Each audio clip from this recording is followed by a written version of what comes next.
Hello everyone, Will again here. So today is a special day because it's my 50th YouTube video. Yeah, I can't believe it, that's 50 videos I've done now. So the part today, I'm going to walk around the ewes, just checking them. I'm going to do a Q&A with you guys. So I've been sent in 20 odd questions that I'm going to answer, and hopefully you guys find it interesting. And if you do enjoy it guys, please give it a massive like. Don't forget to subscribe to the channel, and then you get to see the videos every Wednesday and Saturday if you hit the notification bell. Cheers guys, hope you enjoy it.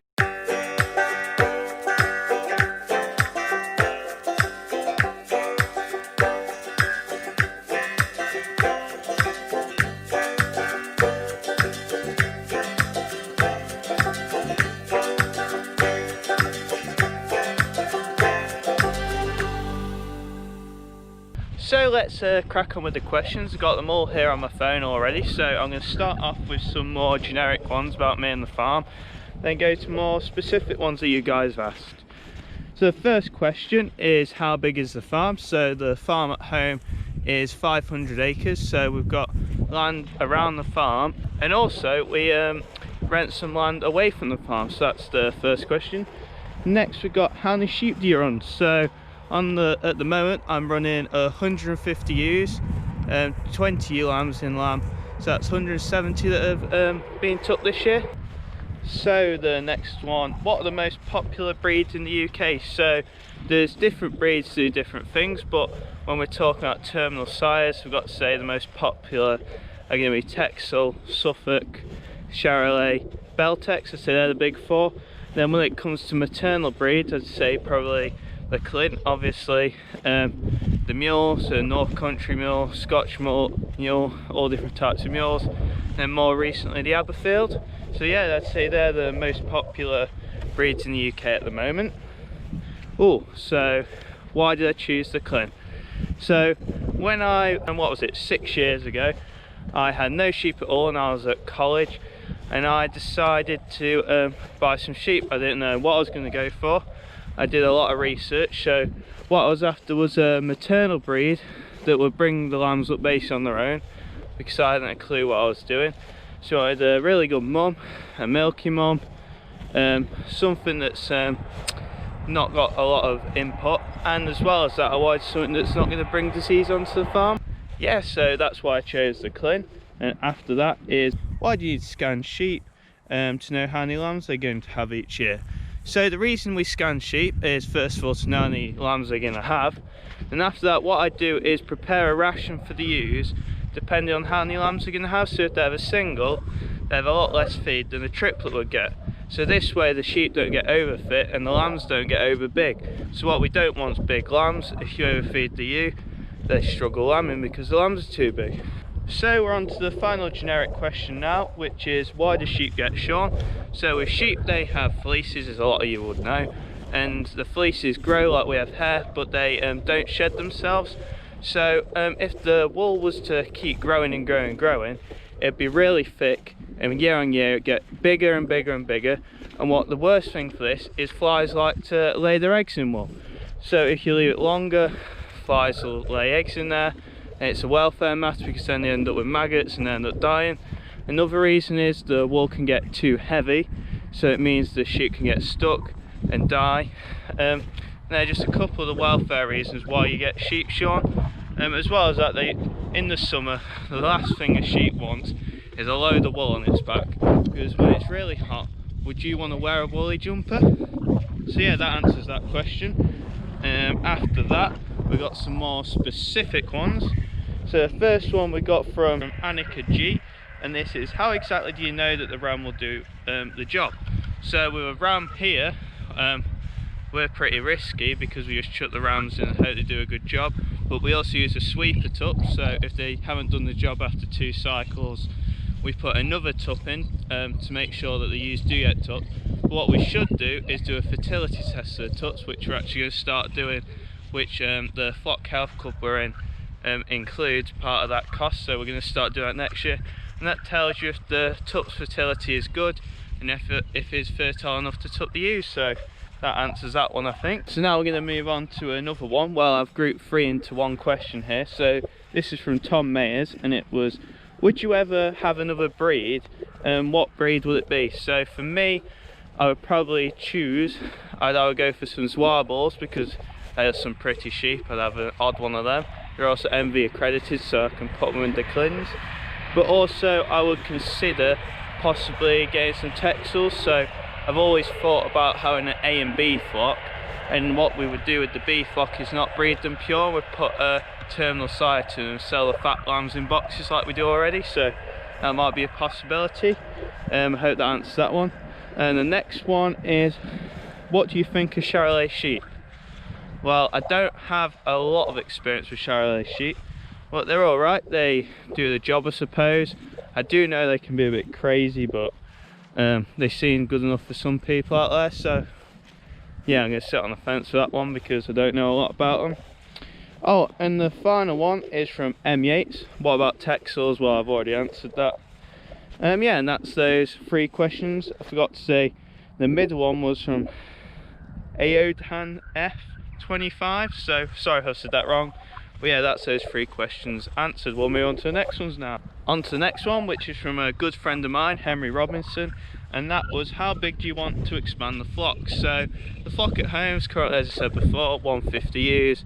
Lambing 20 ewe lambs this year, a bit of an experiment. But my aim in about the next 5 years is to get this flock up to 250, 300 ewes, which would suit the land that they're on now.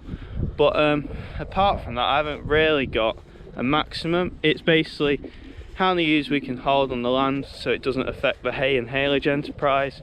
So as a lot of you may know, the sheep, we use the management tool for the grass, so they graze the grass back in the winter to allow it to have better growth in the summer. So that's really the numbers I'd like to grow to, well, at least grow to, and then maybe go a bit further. But in the next 5 years, that's my aim of where I want to get to with the sheep. So the next question is quite similar, and this is from A Hill Farmer, which is Ali Hill, which is a good chap to follow on Instagram. His question was, what are your aims for the future with the flock, sticking with pedigrees or having a look at some other breeding alongside the Clint's?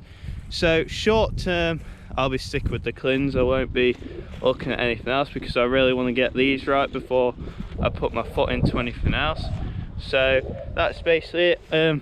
Not really looking at any breeds apart from possibly doing the A and B flock like I said before.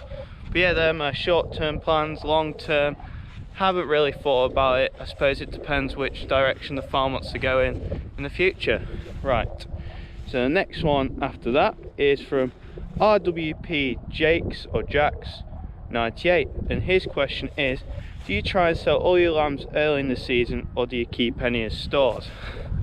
So to answer that briefly, so we try and get everything gone as quick as possible. We sell some lambs in boxes, as a lot of you have seen, but yeah, we try and get them gone as quick as possible. So we lamb in February with the aim for all the lambs to hopefully to be gone October, November time at the latest.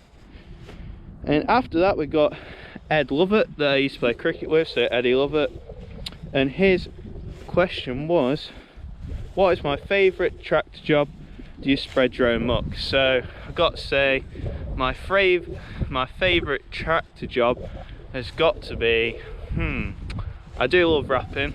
I do a lot of wrapping, and it's one of those things where I love doing it if there's a lot of bales to go out, but I don't like doing it if I've got to go somewhere and do 40. So my favourite has probably got, as I say, I like wrapping bales.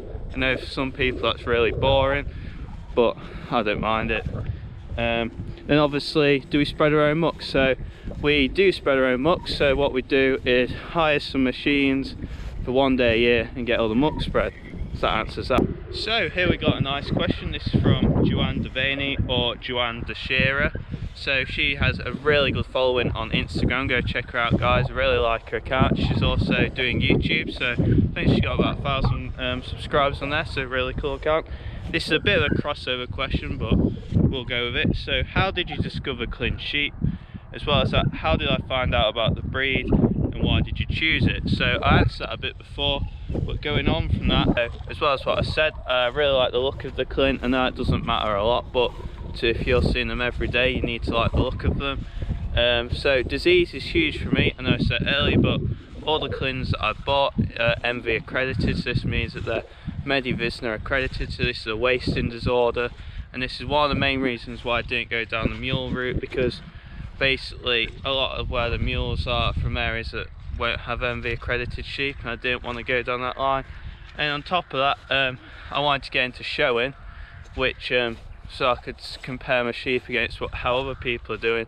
So I went down the Clint route. I know they're not the biggest show sheep, because you don't actually do much to them in the show ring, but it gets you to know people and you can get involved with the society, so that's one of the other reasons I chose them. Right, so on to the next lot. So these are all from South Lodge Clint, so there's about 5 or 6 questions here. So first one is, what's your aim with the Clints long term? So long term, I really want to improve the performance of the flock, so I want to be hitting that 200% lambing. I want the 8-week weights to be as high as possible so we can get lambs gone as quick as possible. And I want to be selling ewes to the commercial man and the pedigree man, which I'm known for producing really good stock, so these want to be the best in the business basically. And on top of that, I want to reduce foot problems, so I really want to knock back on the lameness. So when you're buying sheep, obviously you buy problems, and when you get breeding your own, you can choose exactly what you want to keep. I want to improve the lambing problems, so I know with the Clint you don't really get any. I want to get to a flock which basically lamb themselves, so there are odd ones we have to lamb like most flocks, but we just want that as good as possible. But yeah, really I just want the performance of the sheep that I sell to be as good as possible, so when people buy off me, they know that they're buying the best they can buy. After that, what do you look for when choosing a Clint tup? So when I'm going for a tup, this might be a bit controversial because everyone likes something a bit different. With the Clint, I look for a really nice head. Sometimes I look for a more feminine head, because at the end of the day they're producing ewes. I look at the figures, which some people won't look at, because at the end of the day that's half the performance you're putting into flocks, so they need to perform well. After that, I'm looking for something with a nice tight skin. I know everyone likes that. Something that stands on all 4 corners, so the feet and the pasterns as well, as they're going to be producing offspring that I want to last as long as possible. The teeth need to be good, so what else? Need good testicles. I like a good bit of length on the tup, so I want as long as possible. Some good conformation. I want a bit of meat on the front end, but it's a Clint, I don't want it too big and stocky, because obviously that'll affect the lambing ability. But yeah, I think that's all the things I look for. I might have forgot something, but quickly that's answered the question. So next after that, it's how many acres do you have for your sheep, and what's the maximum amount of sheep you'll think you'll eventually have? So I answered that a bit before, but the sheep in the summer have about 50 acres to go on. That's basically land that can't be cut, or if it is cut, we graze it early or graze it late, so we get 1 cut off it rather than 2. But throughout the rest of the year we've got the whole farm to go at, so but generally they graze about 150, 160 acres. As the numbers grow we'll be able to graze more. But yeah, that's the acres that we're grazing at the moment. So this is the most controversial question I think I've been asked, and that is, do I think Clints are better than mules? Well, my obvious answer to that would be yes, but joking apart, the mules are really good sheep, they both do a good job, but the big thing that splits them, like I said before, are the disease risks. So you can buy a Clint knowing that you're not going to have MV, where with a mule you're not. But yeah, they're both really good maternal ewes. I'm not going to slag off mules. I'm not going to say Clint's the next big thing, because they're both good sheep. And I think that answers that question well. Going on from that, would you consider doing a farm open day for people to look around the flock? I would definitely consider a farm open day if there's enough people that are interested in coming to look around the farm. So yeah, if you're interested, inbox me and I might be able to make it happen. What flock recording do you do? How do you think it benefits the flock? So I'm one of those people that actually record absolutely everything and whatever I can. So I've got an app on my phone, so literally anything from birth weights, I weigh the lambs every month. I try and body condition score the ewes throughout the year. I record medicine usage, literally anything you can record, I try and record it, because without having records you have nothing to improve on. You can improve the looks of the sheep, but you can't improve performance without having the data to back it up. And the final question from South Lodge Clint would be, what other things you'd like to do / have on the farm and do to the flock in general? So things I'd like to do with the flock, I've said a lot before, but improve genetics, improve performance. On the farm, I would love to have a shed just for the sheep, because at the moment we use some of the hay sheds and kit them out for lambing time.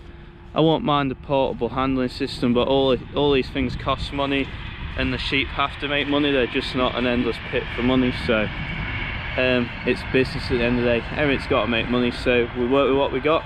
And the final thing I definitely need is a dog, so watch this space. I'm trying to find one, but they're very expensive at the moment, so see what happens. So next of all, we got a question from Ben Nicholson, who's my mate from college. Big up, Ben. So what is your creep feed mix ration, as in how much barley, molasses and protein, etc.? So simply, I don't do a mixed ration because we don't have enough sheep to buy in the raw products to make it cost effective. So we actually feed creep pellets from massy feeds. We do vary the ration depending on how old the lambs are, so obviously the protein levels change. Towards the start, I think they have a higher protein, and towards the end they have a lower protein, might be the other way around. I'll correct that if I have got it wrong. But I'd look into it in the future, because it means I can specifically choose what's going into the feed, so as the numbers grow it might be an option for me. But yeah, cheers Ben. So next up, we got my new best mate Nathan from Lake District Farming, so he gave me a free hat. And his first question is, what is your go-to tractor? So my favourite tractor on the farm's got to be the John Deere 6930. We only had it a year or so. Definite workhorse, love it, or pull anything. It's actually quite comfy compared to the older tractors, so that's my go-to tractor on the farm.